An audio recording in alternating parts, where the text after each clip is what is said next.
말씀은 마태복음 5장 제9절을 제가 봉독합니다.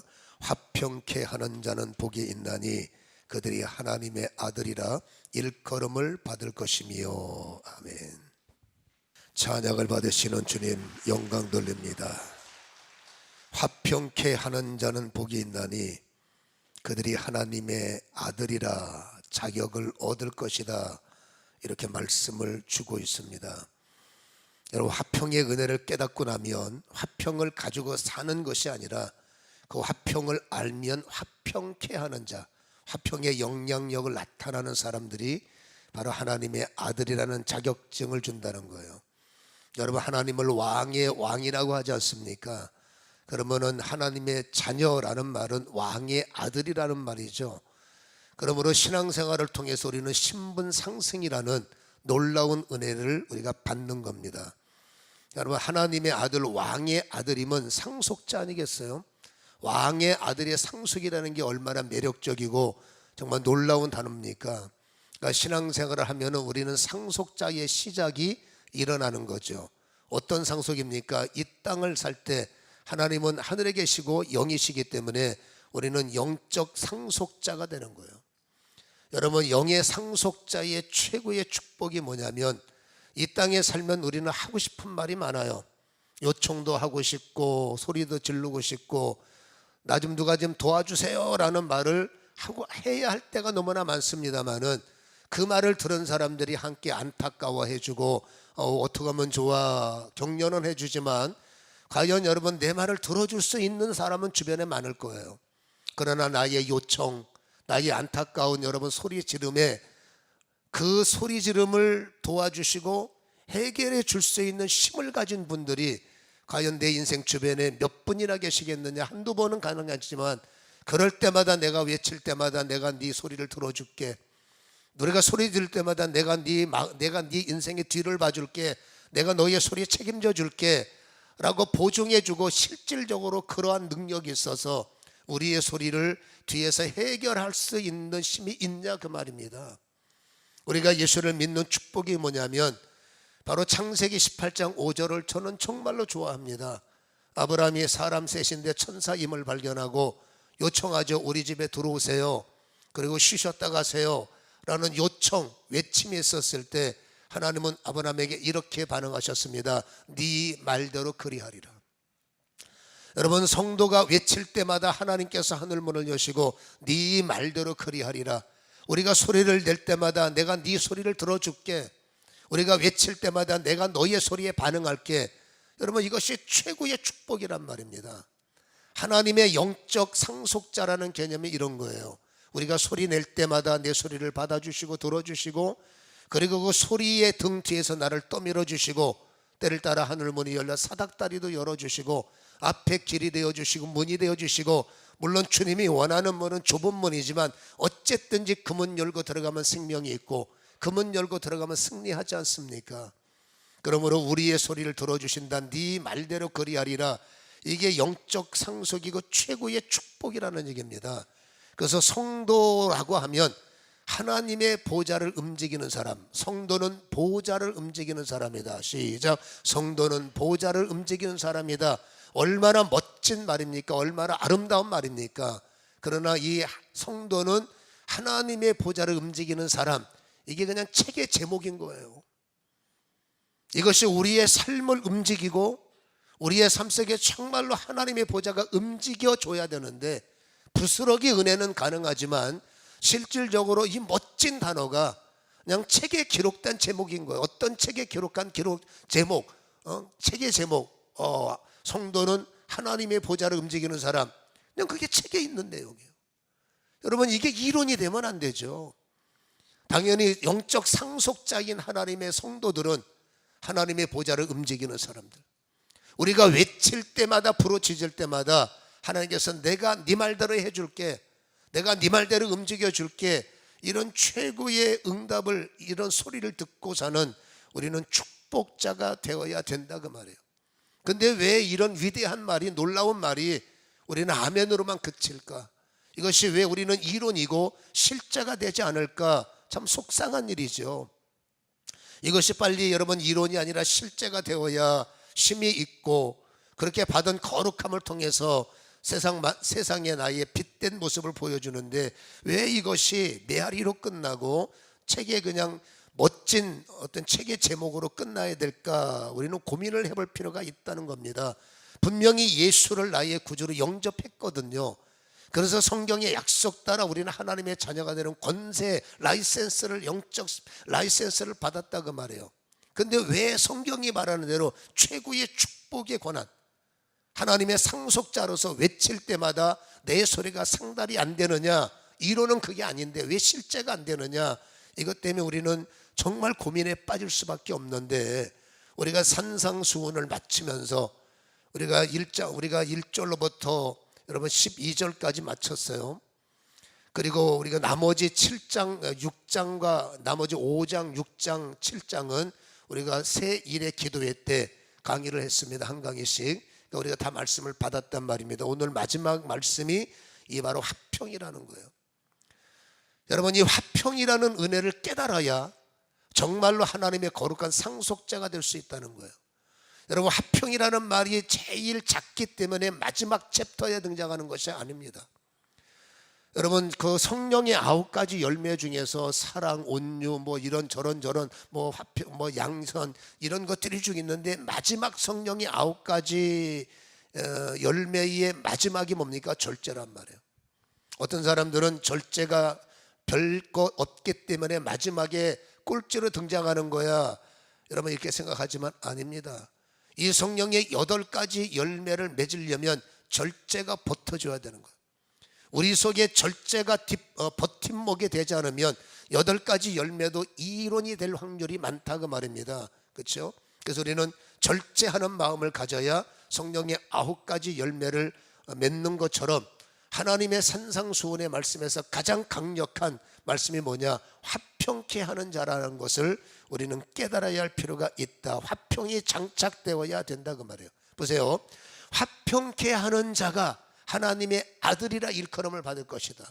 그러니까 우리는 하나님의 아들인데 왜 우리에게 그런 역사가 일어나지 않느냐? 하나님이 요구하시는 화평이라는 것을 우리가 깨닫지 못하고 우리는 그냥 화평의 사람을 내가 알고 있는 개념을 고수하기 때문에 우리는 자녀의 그런 열매를 맺지 못하는 것이 아니냐? 우리는 고민해 볼 필요가 있다라는 것입니다. 분명한 것은 신분이 상승했는데 왜 상속자의 삶이 부족할까? 여러분, 데살로니가 전서 5장 23절에는 우리가 귀에 익숙한 말씀이 있습니다. 평강의 하나님이 친히 너희를 온전히 거룩하게 하시고 또 너희의 온 영과 혼과 몸이 우리 주 예수 그리스도 강림하실 때에 허음 없이 보존되기를 원하노라. 여기서 사도 바울이 힘써 강조하는 말이 우리 하나님은 평강의 하나님이다. 이 평강의 하나님이 우리의 혼과 영을, 혼과 몸과 영을 덮어야 된다. 보존이라는 말이 장악해야 된다. 덮어야 된다. 이렇게 강조하고 있단 말입니다. 바울은 강조합니다. 하나님의 이름은 평강의 하나님이요, 하나님의 속성은 평강의 하나님이시다. 이것을 우리에게 강조해 주고 있는 거예요. 그래서 우리는 이 화평이라는 말이 에이레네요. 히브리 말, 헬라어로는 에이레네, 히브리 말로는 샬롬이란 말이에요. 여기서 화평이라는 말, 평강이라는 말은 똑같이 에이레네, 샬롬으로 나오기 때문에 표현상 평강이냐 화평이냐로 기술했을 뿐이지 단어의 내용은 똑같다는 겁니다. 평강이 하나님, 화평이 하나님. 여러분, 고린도전서 14장 34절에는 우리가 이 화평에 대한 것을 풀 수 있는 아주 놀라운 말씀을 우리에게 제공을 해주는데, 고린도전서 14장 34절에 이렇게 기록합니다. 하나님은 무질서의 하나님이 아니시오 라고 기록해요. 여기서 하나님이라는 말은 데우스라는 말이에요. 이 데우스의 원뜻은 뭐냐? 창조주라는 말이에요.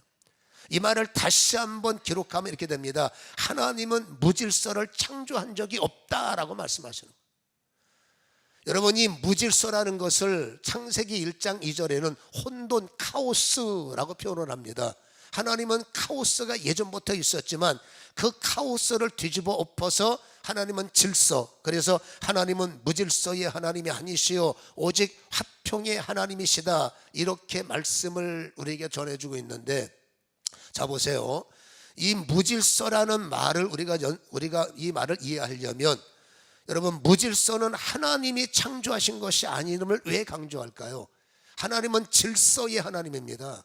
여러분, 이 카오스가 있을 때 창세기 1장 2절에는 하나님의 성령께서 카오스를 장악하셨어요. 무엇으로 장악하셨느냐? 그래서 우주라는 말은 코스모스라는 말입니다. 이 말을 풀면 질서라는 거죠. 하나님은 질서의 하나님입니다. 그러므로 카오스라는 것을 하나님은 코스모스로 둘러 덮은 상태가 창세기 1장 2절입니다. 그래서 창조가 뭐냐라고 묻는다면, 하나님께서 카오스를 코스모스로 둘러 덮은 시작, 이 하나님의 질서가 무질서를 장악하고 무질서를 없애버리고 질서 있게 세상 만사를 주관하신 것이 바로 하나님의 창조의 시작이다, 이렇게 말씀을 드릴 수가 있는 거예요. 여러분, 쉽게 말해서 이 무질서에 지금도 사단이라는 존재는 이 무질서를 이용하고 이 무질서를 장악하고 있습니다. 그래서 인간들에게 계속 카오스 상태를 유지하게 만드는 거예요. 여러분, 이 사단이라는 말, 마귀라는 말을 디아볼로스라고 하잖아요. 이 디아라는 뜻이 무엇입니까? 이 디아라는 것은 사이에라는 뜻이고, 볼로스라는 것은 던지다 라는 뜻이에요. 다시 말해서 디아볼로스는 무엇 사이에서 무엇을 던지는데, 하나님과 인간 사이에서 이 디아볼로스라고 하는 마귀가 여러분 혼돈을 던지고 사기치는 겁니다. 하나님과 인간 사이에 어떻게든 껴들어가서 여러분 속이는 것이요, 이간질하시는 거, 이간질하는 거요, 꿰이는 거요. 진리는 가짜야, 창조는 가짜야, 성경의 역사 가짜야. 이것을 여러분 하나님과 인간 사이에 어떻게든 껴들어서 네가 알고 있는 지식이 최고고 네가 배운 경험이 최고지, 저 성경은, 저 진리는, 저 교회는, 하나님의 이름은 이건 가짜야. 계속 인간의 마음을 카오스, 그래서 진리가 무너지게 하고 진리를 받아들이지 못하게 하므로, 이 카오스를 이길 수 있는 유일한 시작은 코스모스예요. 하나님이 장악하고 하나님이 질서 있게 하는 것을 여러분 이 땅에 둘러 덮는 것이 창세기 1장 창조의 시작이기 때문에, 인간의 디아볼로스, 이거는 여러분 지식으로 이길 수가 없고 인간의 생각으로는 도무지 해볼 수 없는 것이 이 디아볼로스의 위력이라는 겁니다. 어떻게든지 디아볼로스는 지금도 진리 사이에 껴들어서 그 말씀을 못 듣게 하는 거고, 진리를 알면 큰일 나거든요. 진리를 하는 순간에 인간에게 자유가 선포되고 참된 화평의 의미를 깨닫기 때문에, 그것을 두려워하는 사단은 지금도 디아볼로스 하는 거예요. 어떻게 하든지 설교 시간에 끼어들어서 말씀을 깨닫지 못하게 하고, 어떻게 하든지 기도 시간에 끼어들어서 기도하면 뭐하나, 지금 네가 기도할 군번인가? 이 사람아, 세상 찾아다니면서 빨리 풀어야지, 네가 교회 가서 지금 무릎 꿇을 군번이야? 이 사이를 끼어들어서 계속 카오스로 인간의 눈을 어둡게 만들고 인간의 입을 닫게 만들고 인간의 마음을 닫게 하는, 하여튼 여러분 틈만 벌어지면 디아볼로스예요. 틈만 열리면 항상 치고 들어와서 속이고, 너 잘 걸렸다. 여러분, 그렇게 해서 우리를 장악해서 영혼육이 보존돼야 할 우리에게, 코스모스가 필요한 우리에게 끝없이 카오스화시키는 것이 바로 이 디아볼로스의 여러분 일이라는 것을, 공격이라는 것을 우리는 이해할 필요가 있다, 그 말입니다. 그래서 하나님 이 말씀을 다시 한번 읽어보면, 하나님은 무질서의 하나님이 아니시오 오직 화평의 하나님이시다, 이 말씀을 우리가 이해해야 할 이유가 있다, 그 말입니다. 다시 말합니다. 하나님의 코스모스가 여러분 카오스를 장악했어요. 그때 일어난 창조의 아름다움은 질서 있게, 무질서한 것들이 질서 있게 펼쳐질 때 하나님은 그 질서를 보시고 참 좋네 라고 말씀하셨어요. 그러니까 우리의 삶 속에는 항상 하나님의 코스모스, 여러분 코스모스는 평강이에요.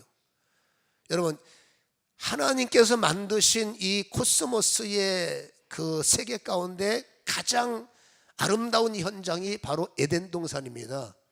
여러분, 에덴 동산을 다른 말로 평화의 동산이라고 말하죠. 여러분, 이 평화라는 말이 샬롬입니다. 여러분, 헬라어로는 에이레네입니다. 다시 말해서 여러분, 하나님의 질서는 평강의 하나님의 작품이라는 얘기예요. 그러니까 평강이 뭐냐? 질서라는 거야. 질서가 뭐냐? 바로 평강이라는 것을 우리에게 말씀을 해주고 있는 거죠. 화평이 질서다. 그러므로 다시 한번 창조를 정리하면 무질서가 질서가 된 것의 시작이 창세기 1장 2절이다 라고 우리에게 말씀을 해주고 있는 겁니다. 그러므로 오늘 화평케 하는 자는 복이 있다고 그랬는데, 이 화평이라는 원뜻 에이레네를 해석하면 헬라어 사전에는 이 에이레네라는 단어가 정말로 멋지게 나열되어 있어요. 야, 이게 정말 기가 막힌 해석이다. 어떻게 이렇게 정리가 잘 되어 있을까? 헬라어 사전을 찾아보니까 이 화평이라는 에이레네의 원뜻, 그거 바로 여러분 결합이라고 되어 있습니다. 화평이 뭐냐? 결합인 거예요. 결합이 무슨 의미인지 아시겠죠? 하나님과 결합되는 것이 화평이라는 얘기입니다. 여러분, 화평이 일어나면 그 다음 번역본을 보면 참 재미있는 단어들이 많이 나오는데, 이 결합이라는 단어 옆에는 평화, 우리는 이 편화를 끄집어내서 우리는 화평이다, 그 다음에 평강이다, 평화다 이렇게 번역을 하는데, 원문 사전에는 여러분 평화로 끝나는 것이 아니라 옆에 번영이라고 되어 있어요. 그리고 하나됨이라고 번역하고 있고, 또 하나 정말로 중요한 두 단어가 등장을 하는데, 그것이 뭐냐면 바로 고요, 그리고 나서 안식이라고 되어 있어요. 자, 이 말을 다시 한번 풀어봅니다. 여러분, 하나님과 결합되는, 어떤 사람이 하나님과 결합되는 순간에 여러분 이분의 마음속에 평화가 시작되는 거예요. 그리고 평화가 시작되면서 번영이 일어나기 시작하는 거예요. 그리고 이 번영된 마음을 누구를 만나든지 하나가 될 수 있고, 그리고 이 번영된 하나님께서 결합되는 순간에 하나님의 생명나무의 접붙임을 받는 거죠. 진리나무의 접붙임을 받는 거죠. 결합은 접붙임이란 말과 똑같은 거 아니겠습니까? 그래서 진리와 접붙임을 받고 하나님과 접붙임을 받는 순간에 우리는 마음속에 평화가 흐르고 번영이 흐르고 누구를 만나도 다 수용하는 여유가 생기면서 두 단어가 너무 기가 막힌 겁니다. 바로 여러분 안식과 고요라는 번역이 나오는 거예요. 이게 하나로 되어 있습니다. 그러니까 평강이 있는 사람은 마음이 안식이 있는 거예요. 하나님의 샬롬이 있으면 마음이 고요한 겁니다. 이 고요가 뭡니까? 이게 질서입니다. 아무리 환난, 아무리 요동, 아무리 난리, 여러분 그래도 화평을 가진 사람은 화평의 하나님과 결합된 화평의 이름과 연결, 화평의 이름과 접붙임을 받은 사람은 평강할 때 평강하고 싸움받을 때 유동치고, 이렇게 여러분 흘러가는 존재가 아니라 그 속에서 나의 고요함과 그 속에서 나의 안식을 누리는 것이 하나님이 원하시는 이 바로 평강의 단어의 뜻이다라는 것이죠. 이 단어가 우리에게 제공하는 몇 가지 해석이 필요한 이유가, 그래서 여러분 이 평강이라는 말을 우리는 여러분 교육을 받았고 성품적인 것이 있기 때문에 또다시 화평이라는 것은 성품적인 거야, 화평이라는 것은 사람들하고 잘 지내는 거야, 이웃들하고 싸우지 않고 화목하고 이 사람을 만나도 품어주고 저 사람 만나 참 좋은 현상이죠. 그러나 여러분 성경이 말하는 진짜 이 에이레네라는 단어는 그냥 사람들하고 잘 지내는 단어가 아니라는 얘기입니다. 그거는 그냥 기초예요.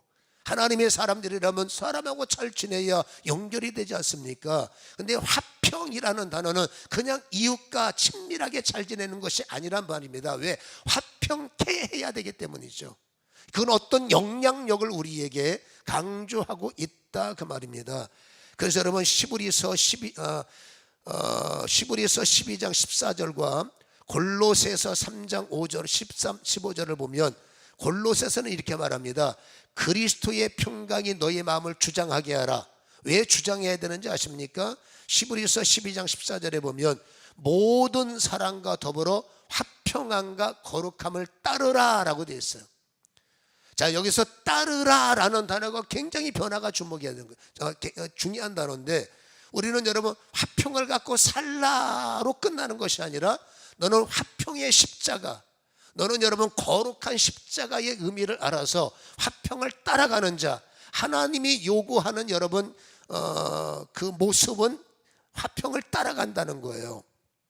이 화평을 따른다는 것은 사명적 요구임을 우리에게 말씀을 해주고 있는 겁니다. 그래서 여러분 시브리서 12장 14절은 이런 겁니다.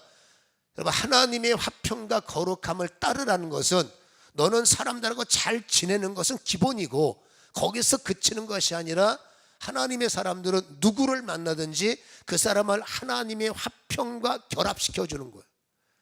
하나님의 화평과 연결해 주는 거예요. 당신 나하고 잘 지내야 돼. 내가 잘 지내봤자 무슨 힘이 있습니까? 내가 웃어준다고 기분만 좋지 그 인생을 바꿀 수 있습니까? 그분이 가장 결정적 혼란 속에 내가 뭘 도울 수 있습니까? 나도 여러분 부족한 사람인데요. 그러니까 나는 그에게 좋은 이웃은 될 수 있으나 그의 영혼을 움직여주고 그의 인생을 책임질 만한 힘이 없다는 겁니다. 그러면 여러분, 그를 진짜로 사랑한다면 성경대로 화평함과 거룩함에 접붙여줘야 되는 거예요. 그 영혼을 어떻게 하든지 데리고 와서 하나님의 화평의 이름, 다시 말해서 카오스 속에, 카오스 때문에 어려워하고 디아볼로스 때문에 사기당하고 있는 그렇죠, 거짓말에 속은 영혼이 불쌍하잖아요. 그 사람한테 이웃이 되어줘서 밥 한 끼 사주는 것을 끝나면 안 된다는 거예요. 어떻게 하든지 그 영혼을 하나님께로 데리고 나와서 하나님의 평강과 하나님의 에이레네, 하나님의 샬롬, 하나님의 코스모스에 여러분 카오스를 갖고 사는 그의 영혼을 결합시켜주는 게 화평의 사람이라는. 그래서 하나님 말합니다. 화평케 하는 자, 화평을 따르는 자가 복이 있다라는 말씀의 연결고리는 우리는 여러분 완성해야 된다는 것을 다시 한번 간절히 축원합니다. 하나님의 이름에 결합시켜줘야 되고 하나님의 코스모스에 결합시켜줘야 되고 하나님의 진리에 결합시켜줘야 그가 진리를 알아야 진정한 자유를 얻는다는 겁니다. 하나님의 나라가 뭔지를 알아서 그 하나님의 나라에 결합시켜주는 것이 바로 성도의 사명이라는 것을 우리는 기억하셔야 돼요. 다시 말합니다. 사이 좋은 이웃으로 끝나면 안 돼요. 마음씨 좋은 이웃으로 끝나면 안 됩니다. 어떻게 하든지 하나님의 화평의 이름에 그의 인생과 그의 이름을 연결시켜주고 결합시켜야 하는 것이 바로 우리의 부르심의 목적이라는 것을 기억하시기를 간절히 축원합니다. 그러려면 여러분, 이게 아까 말했죠. 이 평강이라는 말, 이 에이레네라는 말이 우리의 성품 갖고는 안 되기 때문에 당연히 이거는 하나님이 부어주셔야 되는 거예요. 그래서 아까 제가 말씀드렸죠. 골로새서 3장 15절에 그리스도의 평강이 너희 마음을 주장하게 하라. 내가 타고난 성품이 좋아서 그에게 좋은 이웃이 된다는 그런 여러분 어떤 섬김적 희생적 갖고는 부족하다는 겁니다. 성경이 말하는 것은 성도라면 하나님의 평강이, 그리스도의 평강이 너희의 마음을 주장한다는 게 뭡니까? 너부터 여러분 연결고리가 있어야 돼요. 너부터 하나님의 평강과 결합되고 너부터 하나님의 카오스, 하나님의 코스모스에 너부터 결합돼서 네 자신의 혼돈이 끊어지고 네 자신의 카오스가 끊어지는 경험을 너부터 해야 된다는 거죠. 그래서 그리스도의 평강이 네 마음을 주장하게 하라. 너희는 평강을 위하여 한 몸으로 부르심을 받았나니 라고 말하죠.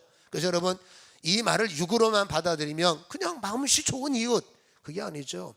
하나님의 평강을 내 자신이 깨달아서 여러분, 우리 자신의 인생의 카오스를 보세요. 여러분, 저도 보니까 아직도 제 인생 속에는 카오스가 많아요. 이것저것 혼란스럽고 저것저것 무질서하고 이런저런 애를 써도 여전히 우리 마음에 무질서가 있는데 이 무질서가 왜 생기느냐? 물론 여러분 살다 보니 실수도 있겠죠. 그러나 이 무질서라는 단어 속에 숨어있는 디아볼로스예요. 여러분, 이 디아볼로스라는 단어, 다시 말해서 사단이라는 단어와 마귀라는 단어는 인간의 힘으로 거절할 수 없습니다. 여러분, 그들이 거절한다고 디아볼로스가 나를 포기합니까? 내가 싫다고 여러분 외친다고 해서 디아볼로스가 그래 내가 떠나줄게 그러겠습니까? 절대 그러지 않습니다. 디아볼로스는 끝까지 네 코스모스를 내가 부셔버릴 거야. 네 인생의 질서를 내가 파괴시킬 거야. 그래서 어떻게 하든지 여러분 저 인간을 어떻게 해서 카오스를 만들까? 질서 있는 인생 속에 파고 들어와서 어떻게 하든지 디아볼로스 이간질시키고, 그렇죠? 거짓말하고 그 다음에 사기치고 눈이 멀게 하고 생각이 멀게 하고 여러분 한마디로 영적 병들게 하고 마음이 병들게 해서 하나님과 완전히 이간질시켜버리는 이런 디아볼로스의 정체를 깨닫는 자가 지혜가 있다 그 말입니다. 그래서 이것은 여러분 인간의 힘으로 카오스를 이길 수 없기 때문에 오직 하나입니다. 그리스도의 평강이 너희의 마음을 주장하게 하라. 하나님의 강력한 코스모스가, 하나님의 강력한 질서의 능력이 여러분 창세기 1장 2절처럼 다시 한번 나에게 리바이벌 돼야 되는 거예요. 그래서 여러분 혼란스러운 내 인생이 무질서가 있을 때 우리는 평강의 하나님이여 나를 장악하옵소서. 나의 영과, 데살로니가전서 5장 23절, 나의 영과 나의 마음이 자꾸 카오스예요. 나의 육체가 카오스, 병들었습니다. 암병이 생기고, 여러분 질병이라는 게 좋을 게 없잖아요. 저도 밥만 먹으면 병 고치는 것이 그런 기도하는 게 이제 사명인데, 여러분 남들이 뭐 병들었어요 그러면 마음이 아픈 거죠. 근데 자신이 병들었어요 그러면 더 힘든 겁니다. 아, 이런 마음이겠구나. 그게 뭐예요? 카오스예요. 또 살다 보니 마음이 눌릴 일이 많아요. 카오스예요. 여러분 물질의 현장에 카오스가 찾아와서 디아볼로스합니다. 너 망할 거야. 너 이번엔 기회 없어. 누가 그래요? 카오스. 누가 그래요? 디아볼로스가. 네 자식 틀렸어. 네 남편 틀렸어. 아무개 틀렸어. 너는 이제 끝장났어. 계속. 하나님은 여러분 소망이지 절망이 아니잖아. 우리는 여러분 열매를 보고, 하나님이 우리에게 절망스러운 말을 하십니까? 아니란 말이에요. 하나님이 소망이 없으십니까? 아니란 말입니다. 절망 가운데 소망이 되게 하시고, 없는 가운데 있게 하시고, 오죽했으면 여리고 성벽을 무너뜨리셨을까. 여러분 얼마나 위대하십니까? 여러분 홍해가 갈라지는 것, 하나님은 소망이지 절망이 아닙니다. 그러니까 우리 마음속에 왜 카오스가 됩니까? 스스로 절망의 늪에 빠지는 겁니다. 디아볼로스 할 때 그 말을 받아들이고 그 생각을, 맞아 나는 틀린 것 같아, 맞아 나는 아닌 것 같아. 여러분 속으면 안 돼요. 그래서 말합니다. 하나님, 내 인생에 카오스가 올 때, 절망이 올 때, 무질서가 올 때 이것이 질서 있는 힘으로 바뀌어지게 하옵소서. 어떤 경우에도 절대 카오스에 빠지면 안 돼. 여러분 그건 사기치는 겁니다. 그럼에도 불구하고 맞는다 해도 하나님이 그래서 구원자 아니에요? 저는 우리가 참 안타까운 것이, 예수 믿는 것, 나의 뭐 교회 뭐 예수 믿으세요, 뭐 하세요? 아니 그 위대한 이름을 왜 썩히냔 말입니다. 그 하나님의 코스모스의 이름을 왜 썩힙니까? 여러분 그 이름의 의미가 뭡니까? 구세주 아닙니까? 그 이름의 의미가 뭡니까? 소망 아닙니까? 절망은 사기당하는 거예요. 여러분 혹시라도 문자에, 혹시라도 전화에 뭐 보이스피칭 이런 거, 그런 거 신경 쓰지 마시고, 그 사기당해봤자 돈 몇 푼밖에 안 돼. 그보다 더 심각한 게 영혼의 사기자입니다. 제가 여러분 마지막 날 말할 때 정말 강력하게 목에 심준 것들, 심준 게 뭡니까? 영혼의 도둑들. 영혼의 도둑들 그냥 두면 안 되는데, 거기서 영혼의, 여러분 꼭 뭐 여러분 잘못된 사이비 종교 그 교주만 여러분 영혼의 도둑입니까? 디아볼로스가 배우예요.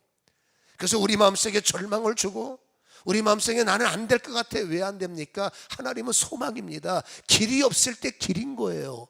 문이 없으니까 문인 거예요. 안 되니까 구원해 준 거예요. 내가 부르는 이름이 왜 효력을 발하지 못합니까? 왜 내가 부르는 이름은 그냥 여러분 명함에 써 있는 이름으로 끝나야 됩니까? 그 이름은 생명입니다. 그 이름은 여러분 코스모스입니다. 무질서한 내 카오스를 유일하게 덮을 수 있는 이름은 여러분 예수의 이름인 거예요. 평강의 하나님, 내 영을 덮어주옵소서. 평강의 하나님, 내 마음을 덮어주옵소서. 평강의 하나님, 나의 육을 장악하셔서, 살다 보니 암병이 찾아왔으나 평강의 하나님, 육이 무너지는 무질서 속에 하나님의 질서가 임하기를 원합니다. 목사님이 아무리 여러분을 축복하고 싶어서 여러분 세상 말로 깔고 앉아도, 여러분 기도받는 사람이 계속 카오스 속에 있는데 기도가 되겠어요?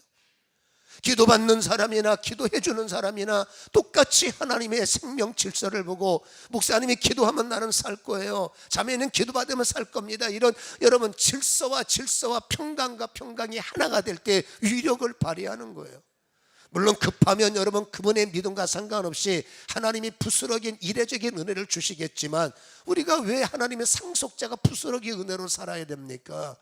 그건 아직도 우리가 이 말을 듣고 우리가 하루아침에 바뀌지 않겠지만, 여러분 이 평강의 하나님의 의도, 이건 정말로 우리가 중요하기 때문에 우리의 머릿속에서 치우지 마시고, 하나님 오늘도 내게 무질서가 보이네요, 내 인생에 무질서가 찾아옵니다. 그때 여러분 디아블로스에게 속지 마시고 내 하나님의 평강은 창조주로, 내가 믿는 평강의 하나님은 질서의 하나님이니 저 카오스를 장악하시고, 우리 아들이 카오스에 빠져요. 우리 가족이 카오스에 빠져 혼란합니다. 무질서가 찾아옵니다. 그게 영혼육입니다. 그런 하나님 말합니다. 너는 보존돼야 돼. 너는 반드시 살아야 돼. 그게 하나님의 말씀이기 때문에 우리는 여러분, 그래서 장착이라는 말이 나오는 겁니다. 영혼육이 그리스도의 평강이 너의 마음을 주장하게 하라. 여러분, 주님이 나를 주장하셔야 돼. 근데 주님이 그냥 주장을 못 하시죠. 내가 여러분 시동을 걸어야 주님께서 역사하시기 때문에 내가 먼저 선행적 기도가 뭡니까? 영혼육이 살아나게 하옵소서. 내 무질서가 질서화되게 하옵소서. 아버지, 사기꾼들의 말에 절대 넘어가지 말게 하시고, 아버지 내 믿음 내가 지켜 아버지는 혼란의 사람이 아니라 질서의 사람이 되기를 원합니다. 그래서 깨어진 삶이 다시 회복되어야 되고, 부셔진 꿈들이 살아나야 되고, 짓밟힌 현실 살다 보면 괜찮아요. 그럴 수 있죠. 어떻게 안 밟히고 살려고 했습니까? 밟힐 수 있어요. 누가 밟으면 밟히세요. 누가 깨트리면 깨트리라고 하세요. 그러나 중요한 것은 세상 사람은 뒤에 자신이 없으니까 밟히지 않아야 되지만, 우리는 밟히면 다시 붙여주신 토기장의 하나님이 계시고, 혹시라도 여러분 이렇게 저렇게 당하면 우리 속에 우리 속에 카오스가 올 때 하나님은 언제든지 코스모스, 하나님의 생명과 하나님의 질서로 덮기 때문에 그 마음이 나를 주장하기만 하면, 영혼육이 보존되기만 하면, 그런 일이 생기면 피곤은 하겠지만 그 속에 하나님의 보상이 뭡니까? 응답이라는 거죠. 하나님의 만져주심이라는 거죠. 이런 것이 쌓여지는 것이 야다요 기노스코기에, 우리가 한 해 동안에 하나님께 받은 경험, 하나님께 받은 체험이 얼마나 많습니까? 좋지 못한 무질서 때문에 자꾸 하나님께 받은 질서가 깨져서 그렇지, 나는 은혜 받지 못한 것 같아. 은혜 때문에 오늘까지 살아오지 않았습니까? 하나님은 절대로 절망에 있는 나를 포기할 뿐이 아니기에 여러분 모든 생각이 소망으로 바뀌었으면 좋겠고, 눈에 보이는 무질서 여러분 속지 마십시오. 내가 반드시 질서로 너를 거절하며 질서로 내가 너를 부셔버리리라. 깨진 나의 인생, 부셔진 나의 꿈들, 밟힌 나의 현실들이 하나님의 여러분 이런 평강으로 덮여짐으로 우리는 다시 한번 질서가 되는, 응답이 나타나는, 회복이 되어지는 영광이 있기를 다시 한번 주님의 이름으로 간절히 축원합니다. 하나님은 무질서의 하나님이 아니십니다. 오직 화평의 하나님을 선포하시기를 축원합니다. 기도하겠습니다.